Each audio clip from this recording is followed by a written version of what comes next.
Ուրեմն ես պիտի ասեմ, որ արտամուսնական կապերը կամ այսպես ասած թաքուն կնությունը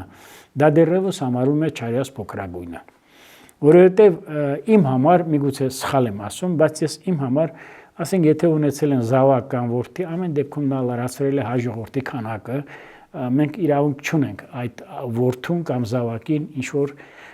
պիտակ կպցնենք կամ ինչ որ ասենք Այսինքն դա նրանց ամենամեծ մեղքն է, որ կարող են խախտել կուսակրոնության ուխտը եւ զավակ ունենալ, ճիշտ եմ հասկանում։ Ամենափոքր մեղքն է։ Ամենափոքրն, այո։ Եվ այնպիսի շնաբարո կերպարանք, այնպիսի այսպես խուլիգանական արարքներ, որոնք հատուկ են ուրեմն զուտ քրեացին մշակույթին, դες մի անգամ կարծեմ ասել եմ, չէ՞, դա կլինի զենքով խորամատնելը, դա կլինի տարբեր ձեռնարկատիրական գործունեության մեջ մասնաբաժին ունենալը, դա կլինի գողացած մեքենաներով ման գալը, դա կլինի ուրեմն նաև տարբեր ուրեմն օրգաններ կազմակերպումը եւ այլը, որը հարիր չեն նրանց։ Տեսեք,